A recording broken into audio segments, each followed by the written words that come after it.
Yes,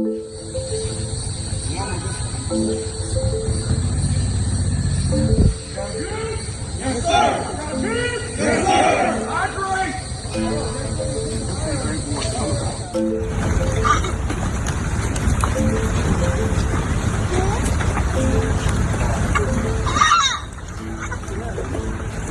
Black Power.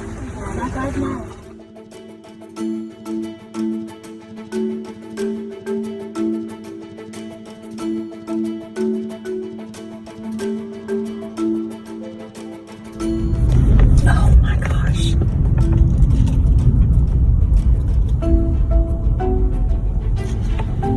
Shit around. Look at what the you did. You made blacks come out. I don't see no white militia. So to the boogie boys, the 3%ers, and all the rest of you scared ass rednecks, we here. Where the f you at? We in your house. Let's go. NFAC, mother. NFAC.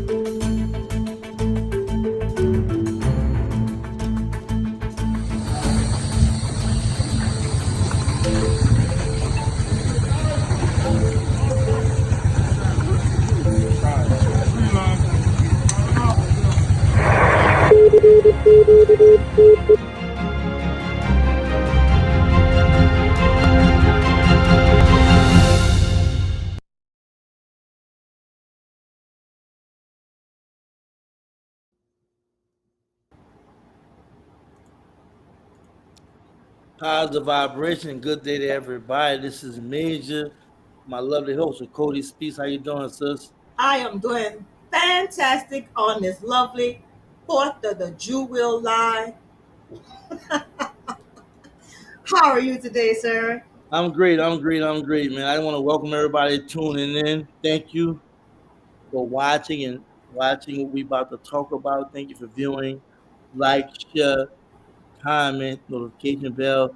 Me and Cody is really like being active out here. We're really outside trying to talk about a little bit of everything to bring light to situations that we feel like need light, as well as encourage people to get involved and not just talk about it, but be about it. But today, we couldn't help before we even decided to do this to talk about the significance of July the 4th, 2020. Remember the band of brothers and sisters who emerged on Stone Mountain, Georgia, and the formation and the reaction they got, not just from people in Georgia, but around the world. And we thought it was no more than right to pay tribute and acknowledge sisters and brothers. So, of course, I'm gonna start with like what was that day like, July the 4th, 2020, as this was happening and what you was doing in reaction to it.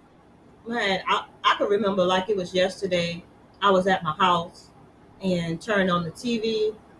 News reports were reporting that black people were out there with guns and they were in formation and marching on Stone Mountain. And then the camera just went on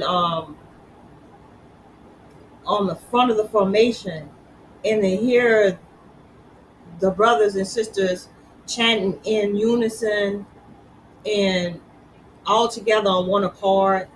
That was a beautiful, beautiful scene. That was a beautiful scene to me, and I was like, "Who them people?" You know what I mean? And I just went to just digging and finding all kind of articles and news reports on them. And ever since then, I've just been following all the different groups that formed that coalition.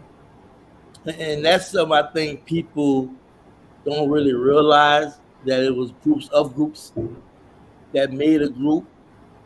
And for me, I had really started paying attention what happened in Brownswick behind the unfortunate death of my Aubrey, right?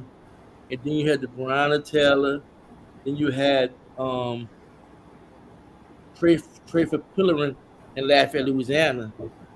That's when I went to just observing, right? And I caught the whole ordeal that happened that day. And at this time, I was already monitored real close. You know what I'm saying? So, as everybody know, I wound up going to formation in Lafayette, Louisiana, and that's where I really started documenting by way of televising it, talking about it. Of course, you and I met, and I met a host of other sisters and brothers along the way that was concerned about the issues of our community, especially the police violence and the violence in our community, and injustice, period. You know, where Right. socially, politically, economically, was concerned about it, right? So it was like, damn, it's just something new that's being introduced to our community because we was already protesting it and what have you, but to become armed legally and then organize a group of men and women to stand up and address what need to be addressed in that kind of way was needed, and it brought a lot of people together. But for me, I had already been checking out, so I was ready for it, and I was still a person who was just looking outside in because I'm not that susceptible or gullible, you know, just to jump on something, right? I just like to pay attention because you know it's easy to start something, but finish can be real hard. You know what I'm saying? Mm-hmm. And if you don't have the wherewithal, the focus and strength, you know, it when hard time hit, it can really discourage and break things apart. So for me, I was just checking it out, right? But I was definitely overwhelmed. I was impressed, and I loved it. You know, was I concerned? Yeah, because I know the history of, and they did a piece about the history of how America didn't want to see black people armed, right? And how they try their best to take the gun out of our hand, try their best to denies our Second Amendment right as well as our First Amendment right, right? And to see what they was doing, it was special and the information that people went to learn it after the fact. You know what I'm saying? Was very very special. So um, let's talk about that, man, because we tend to talk about one person when there was a band of people that was really that played a part with this that they don't get recognized. We're really not trying to call names. We're just giving praise to everybody. You know what I'm saying? Right. And let's talk about that because there was a band of people that was involved with this and how it took off. So, from my understanding, let me just put this disclaimer out here, right here, because things been said. I am not in no way affiliated with any gun club, militias, nada. However, I do support their efforts. And so, with that being said, there were several different gun clubs and militia groups that came together, and that was just a testimony to how we can come together united under one cause. And their mission was to protect the black community. Like every time it was asked on every news broadcast, they journalists interviewed them. They always said, we're here to protect the black community.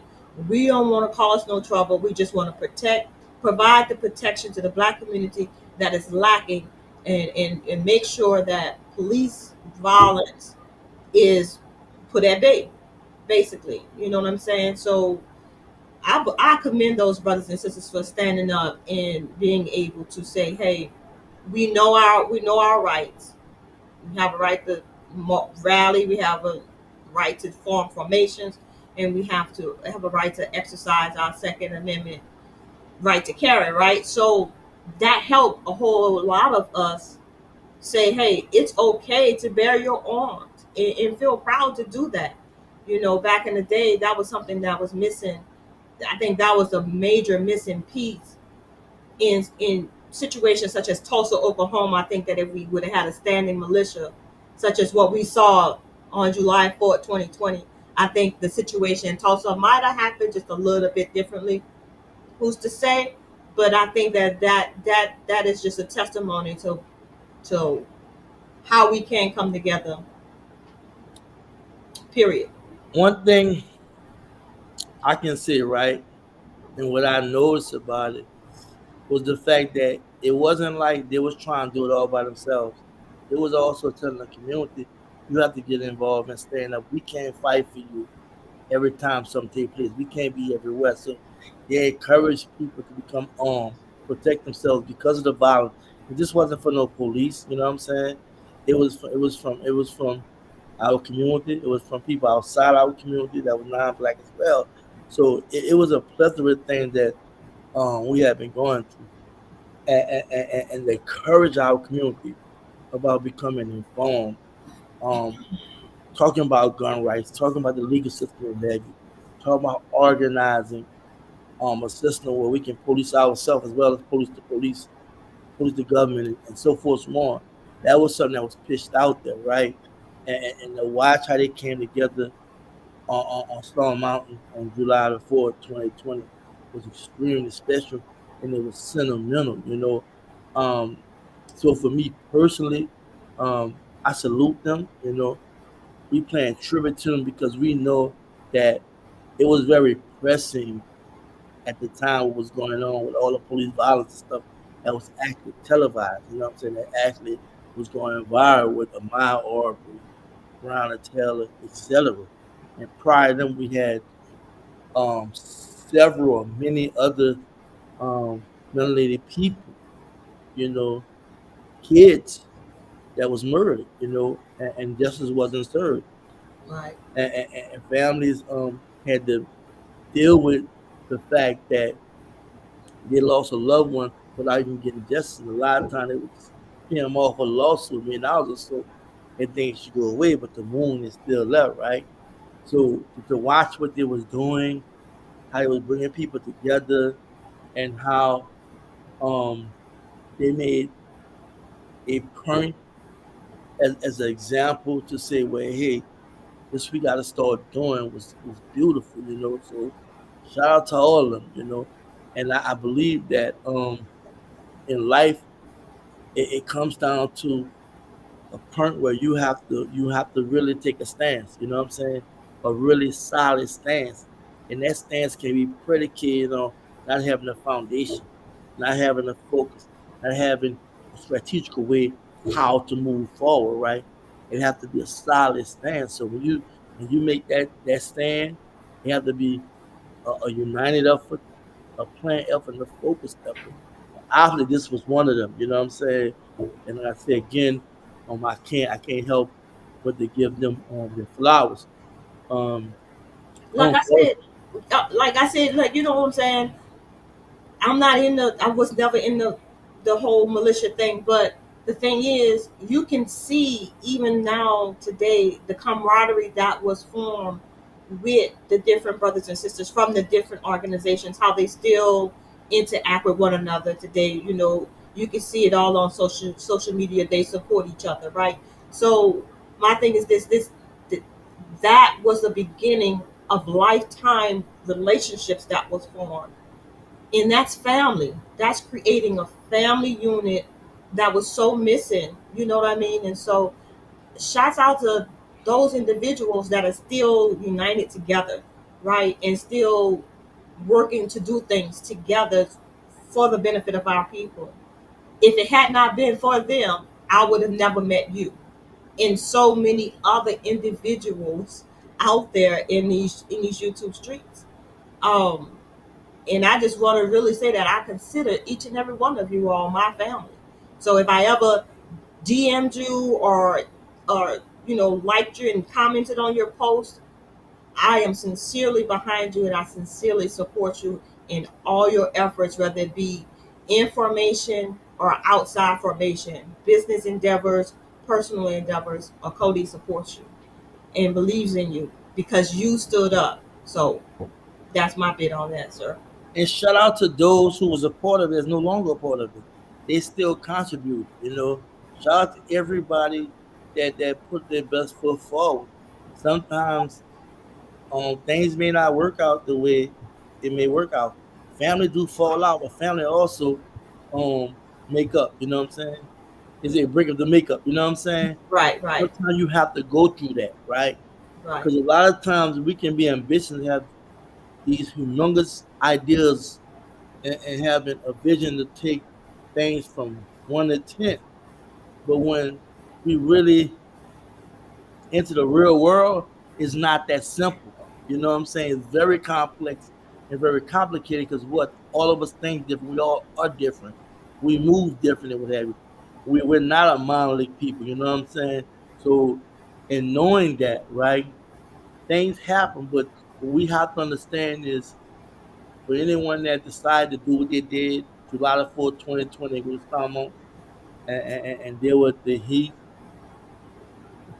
deal with the tension, especially from the powers that be, you know what I'm saying? And knowing that they could have been facing their debt, you know what I'm saying? Mm-hmm.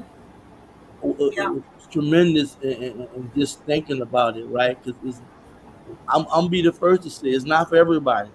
Everybody is not a foot soldier in the sense of grabbing a gun and falling in line and following commands like that. You know, It took a everybody. tremendous amount. It took a tremendous amount of courage to do that, and for that, I do salute. You know what I'm saying? For real, for real, for real.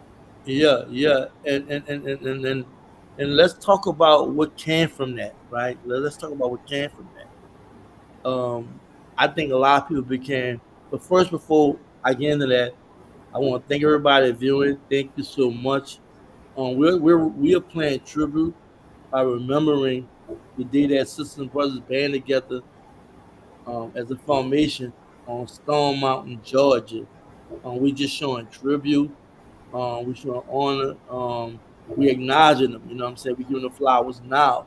You know, we know about what happened months later and whatnot, but it's not about talking about anything negative. It's about the positivity that came from it and like and share it. You know, let people know what we're talking about. Understand that this was never about me or Cody or any of them groups or individuals or anybody in this chat. It was all about us coming together to fight against the oppressor. That was all about. It wasn't about the chain of command. It wasn't about this one or that one. It was about what was in front of us. Because we have to keep in mind everything sisters and brothers did was off the heels of our ancestors. You know what I'm saying? This was not something just was organic. This was something already planted in our community. What we had to do, what we had to do to get ourselves together. So y'all like and But, shut. you know, guess what else? You said what came out of that, right? I'm about to get to that too. I'm gonna let you Okay, go keep. ahead, go ahead, go ahead. It emboldened us. It emboldened us to become defensive minded. It emboldened us to learn about gun laws and whatnot. And information was shared about using ex-con and whatnot. And so many years you can Exactly. get, you can, yeah, we got some stuff to talk about. There's a lot out there, right?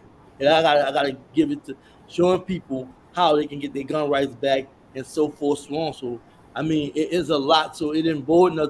I mean, you were the same people stand up. You were the Right. seeing people stand up. You were the seeing people reacting and whatnot, and people went to seeing a sense of pride and dignity and understand that the fighting over to the fact that they sing. You know what I'm saying? That people really is tired of BS.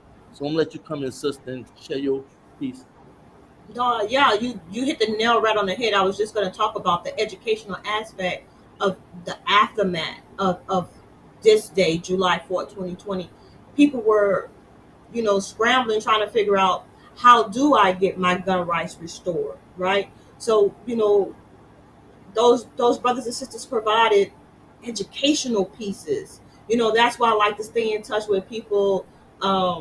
We said we weren't gonna name no names, but I have to give a shout out to this brother because he is still providing that educational piece, and that is Black Gun Owners Magazine, right? You know, all there you can see where you know there's some training facilities. People, are holding, shooting opportunities for you to go to the gun ranges together as a unit.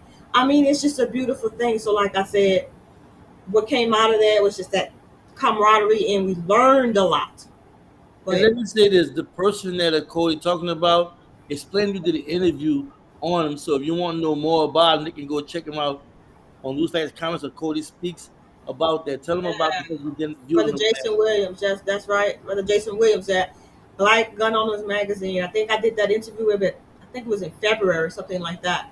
But beautiful brother, beautiful soul, and he supports. He supports our people in learning about their gun rights and knowing that you do have a right to bear arms and be ready. Be ready. That's what the training is all about, to be ready. So that sparked a lot of our people saying that, yeah, I got to get in shape. Uh, I got to be ready, right, for whatever might come.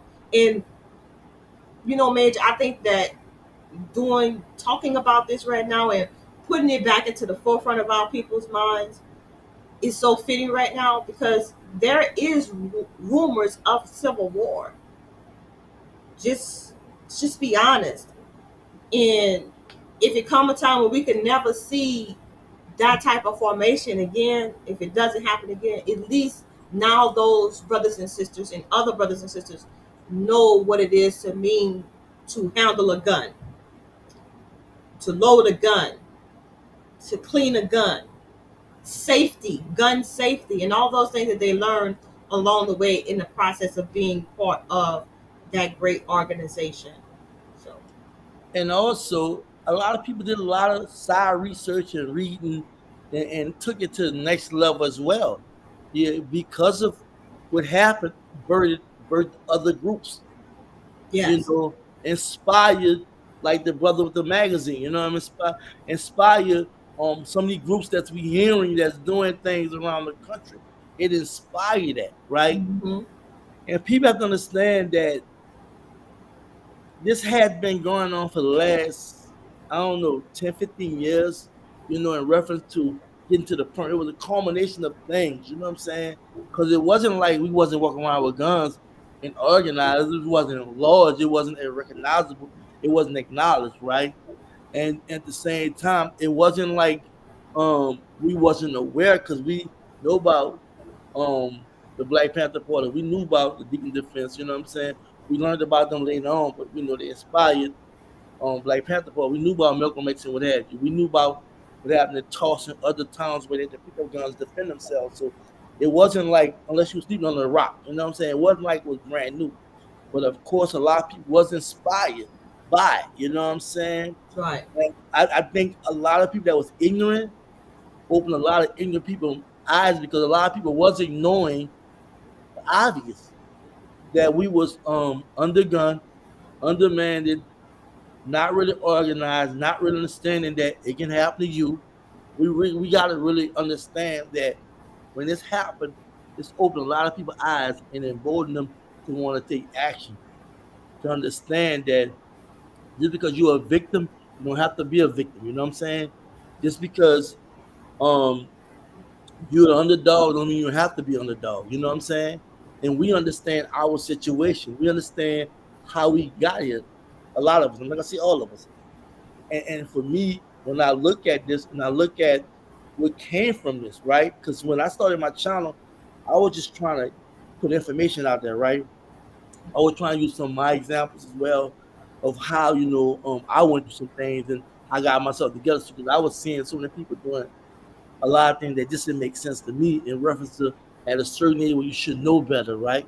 In reference to the way how you manage money, how to manage your life, so forth, so on. And when this came across my radar and I seen where sisters and brothers was getting on and standing up, I had to get involved. I wanted to see if it was real, you know.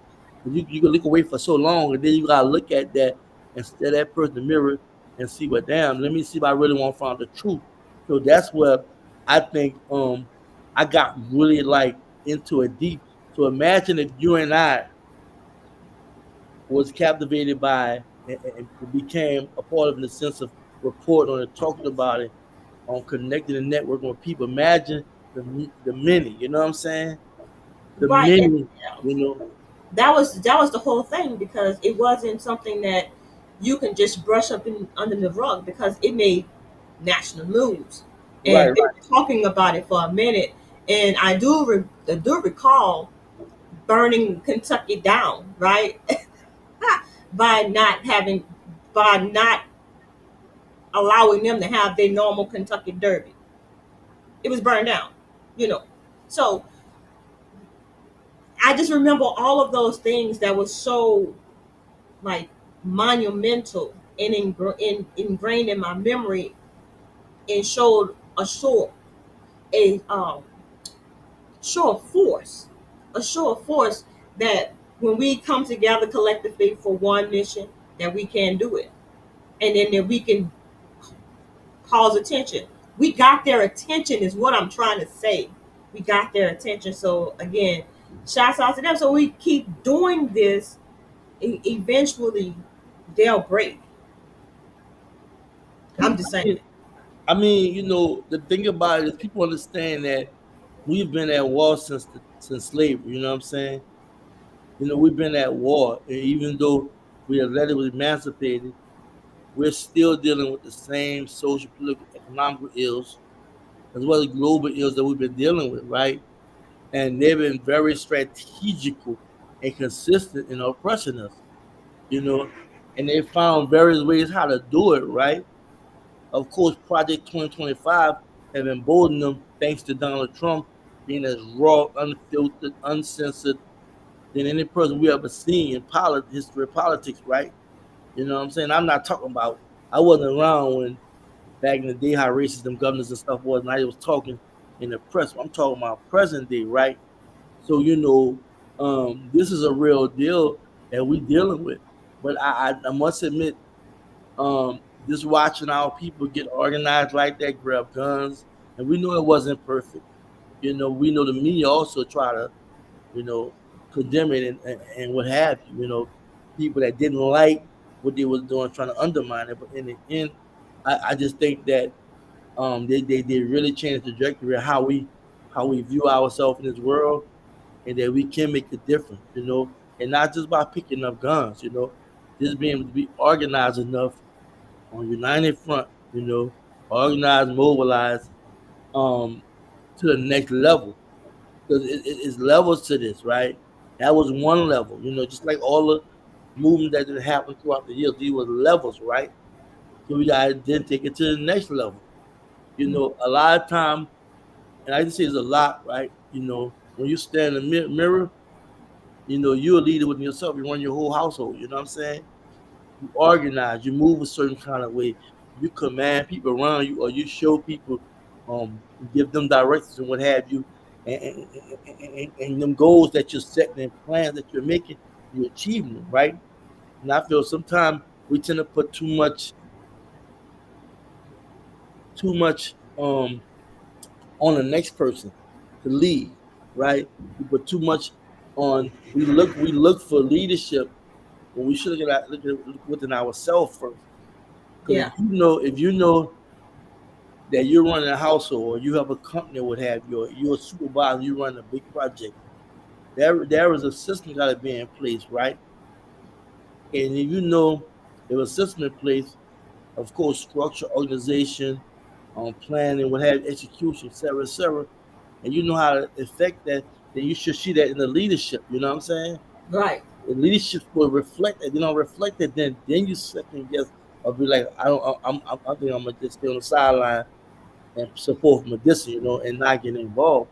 But too many times I think we put too much pressure on one person, and if something happens to one person, or too much pressure on a certain group, you know what I'm saying? That may be making moves, then we know the powers that be may come. I don't know. We don't have no backup plan, and that's why I think it hurt. But thanks to these brothers and sisters, it inspired other people to do other things relative to what they was doing. You know what I'm saying? On Right. different levels and whatnot. So, with that being said, I want to ask you this: moving forward, like, what this mean to us in reference to paying tribute to what happened in Stone Mountain, and how it can transform into progression, every day in our community, which we know that have inspired some things. Well, I give you an example, which I think that I don't know, but New Era Detroit, New Era Nation, New Era Nation is like that group that I would think really, really took off after this, right?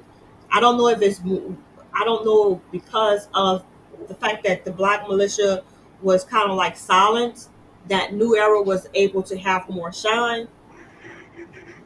I don't know if they were operating at the same time or if they grew out of this coalition. At any rate, they're still out there shining and doing their thing making an impact in the community, and it's spreading. Directly in the community too. Yeah, yeah, and it's spreading. You know what I mean? And they have different chapters, and I just spent some time with them in Houston a couple of weekends ago, and the just love for the community, right? The just love for the community that the people that was involved in that organization have. It was just beautiful to see, and I'm like saying, yeah, they doing it. They doing it all. They like doing that community outreach at the same time providing that community protection. And let's talk about that because I don't think people realize that even though we don't talk about this a lot, that we still paying attention, still either interviewing or trying to get interviews, or really going to put boots on the ground and see what's going on, like you did in Houston, right? Hmm. Because everything isn't being televised, and when people don't see videos being made and whatnot, don't think that we're not doing the work. And I just had to say that because I know a lot of people think that we just started doing this because we was talking about militias, and people don't realize we was talking about a lot of black news as well as political and social economical situation that was affecting us. You know what I'm saying? And of course, black militias and gun clubs became a focal point for us to speak about. But people really misunderstood our approach and our method. It wasn't about representing this person or representing a particular group. It was about the black community. You know what I'm saying? And talking about self defense, talking about financial literacy, talking about generational wealth, talking about investing, et cetera, et cetera, et cetera. People have to understand that. And I think that's where the confusion took place, right? And going back to what you were just saying, let's talk more about, I know you had did a lot of research on it, what have you. What the experience was like when you did go to Houston and checked out on Blue River, Detroit?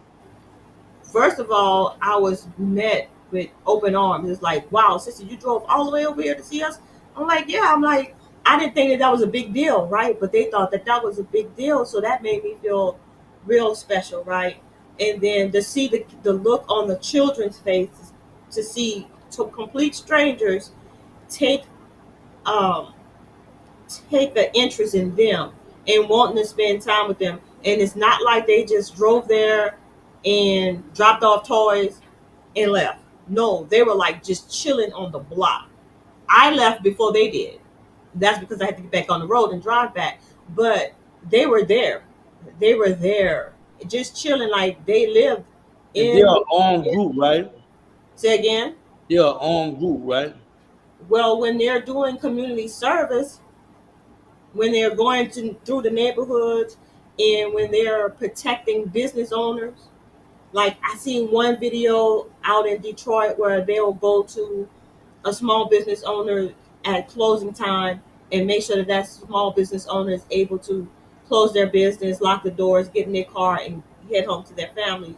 Okay, I seen them patrolling the neighborhoods looking for a particular individual that had assaulted an elderly woman.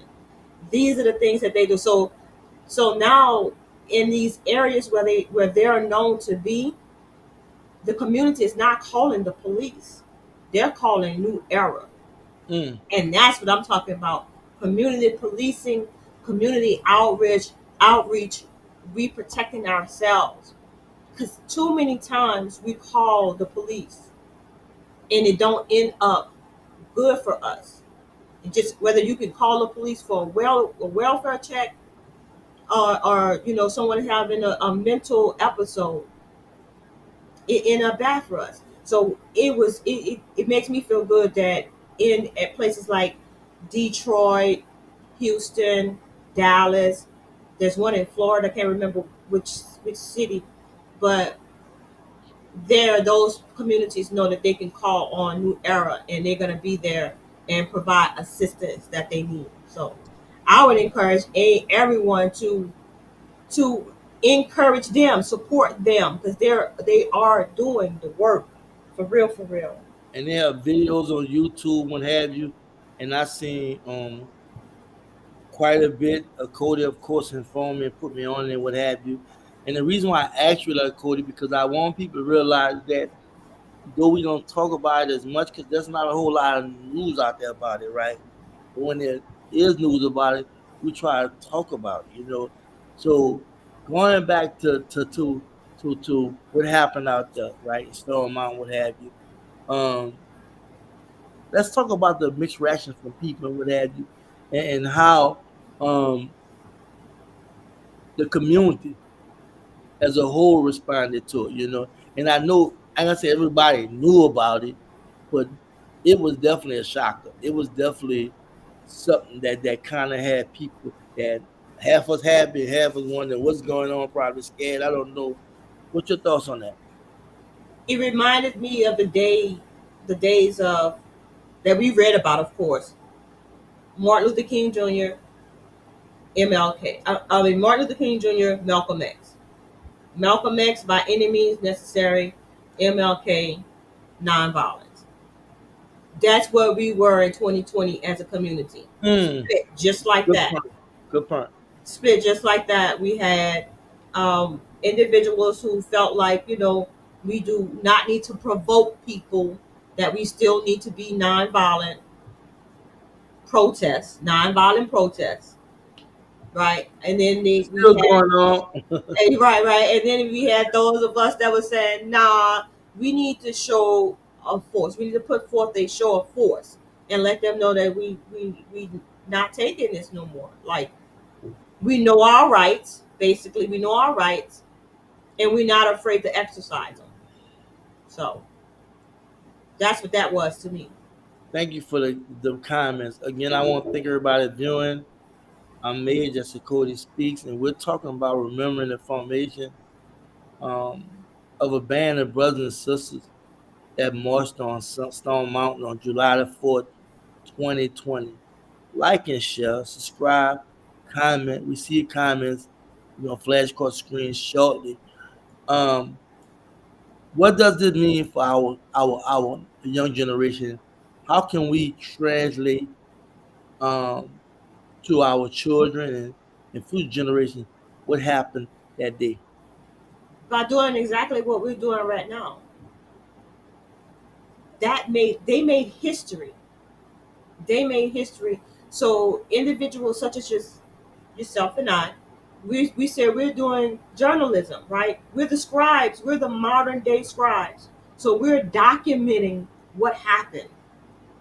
We're documenting it right now just with the video. So our children coming up after us can see. Hopefully, we'll be able to see these videos and say that's what happened in our history.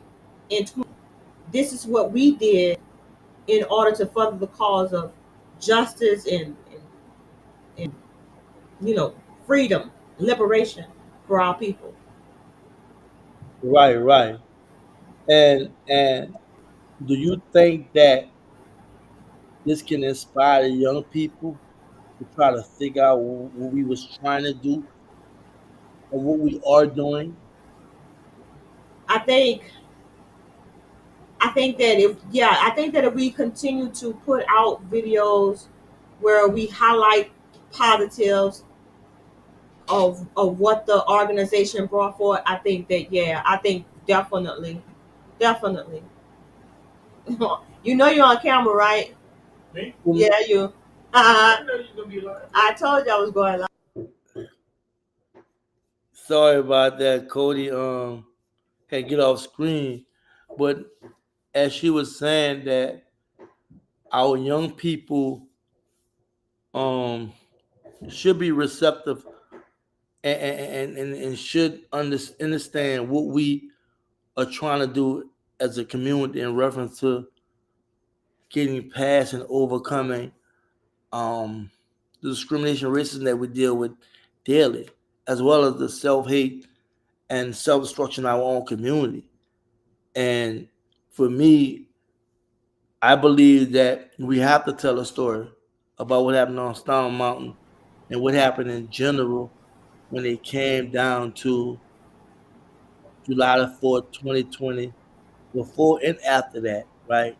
It was a culmination of things, and we as a people just We're getting sick and tired of the mistreatment, the injustices, the mass incarceration, unemployment, um, lack of assistance, considering we are taxpayers, then we try to assert our right to self-determination, try to do our own thing, some kind of way they'll come in and try to destroy or find an excuse to destroy it.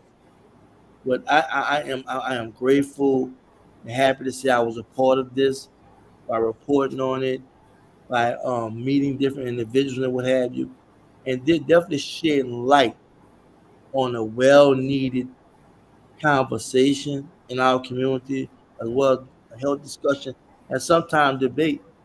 So sometimes debate and disagreement isn't bad, but when we can't reason with the fact that what's important is come with a solution to help our people overcome the crisis that they're going through. And with that, I'm gonna turn it over to Cody. Yeah, so understanding that unity, and then we keep saying unity. So if we keep saying it, maybe we'll get it. But that's where it is. It was a beautiful thing. July 4th, 2020 was a beautiful showing of camaraderie. I pray that the Most High continues to allow those brothers and sisters to stay together, out there in unity. I pray that the Most High guides them to be able to show the next generation how it's done, to be there to be the mentors or the elders that's going to teach them as well. It's going to be needed.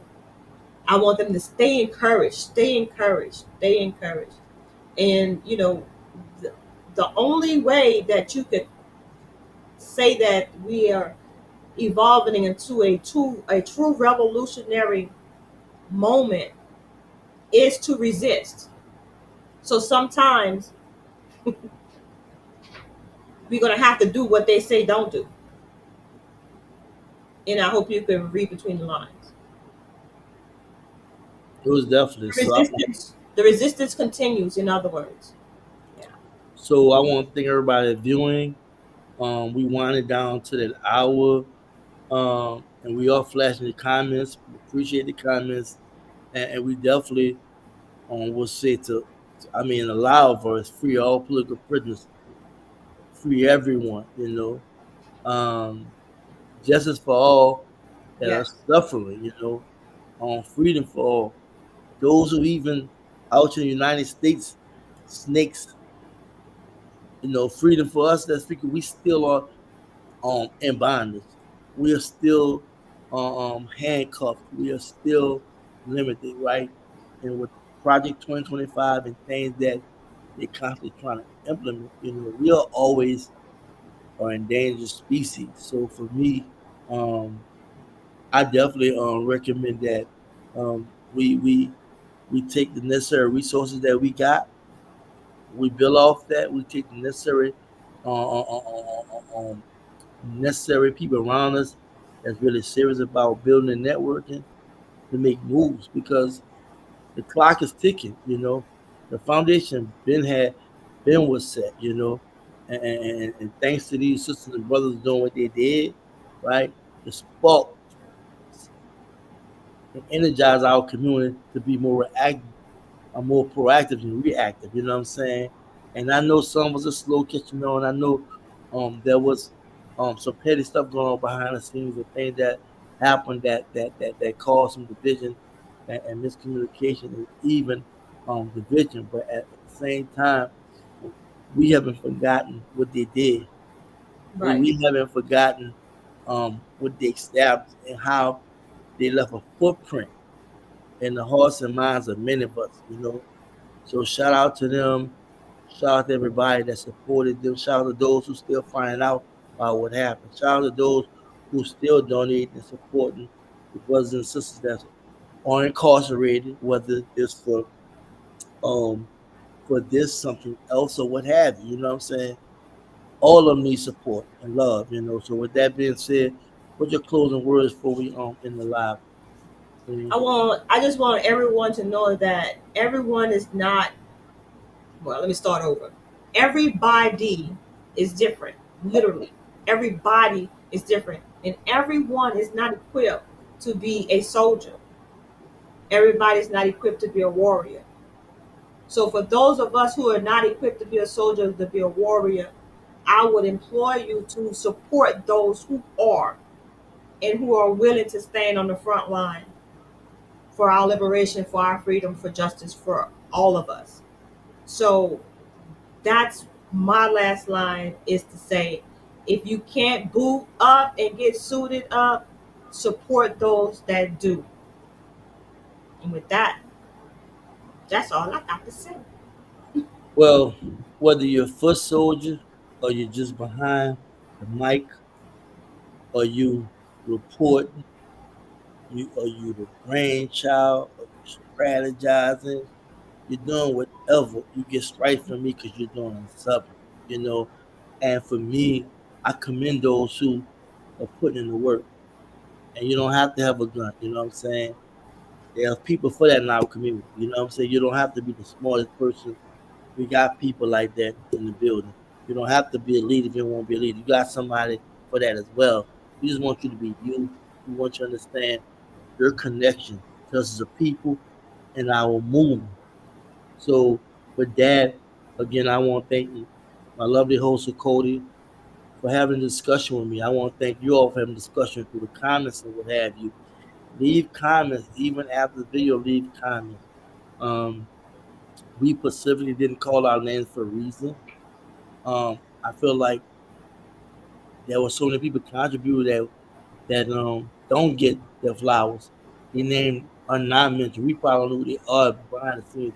They did some probably major things that we don't know about. But it really was about the people. It wasn't about no one person. It was about the people. And there was a number of people in groups that made a difference. And we have to give all them flowers. And with that being said, y'all take care, stay focused, be safe, and just be you. Peace.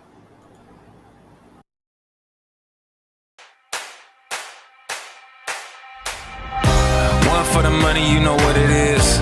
Two for the show, yeah, we shut it down. Three just to make sure you ready. Four, let them know that we run this town. One for the money, you know what it is. Two for the show, yeah, we shut it down. Three just to make sure you ready.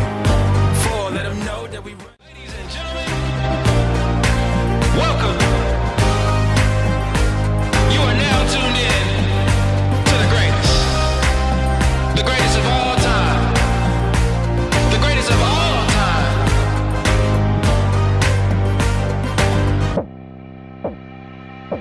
I'm gonna be better. I'm gonna be I'm gonna be better. I'm gonna be better. I'm gonna be better. I'm gonna be I'm gonna be better. I'm gonna be better. One for the money, you know what it is. Two for the show, yeah, we shut it down. Three just to make sure you ready. Four, let them know that we run this town. One for the money, you know what it is. Two for the show, yeah, we shut it down. Three just to make sure you ready.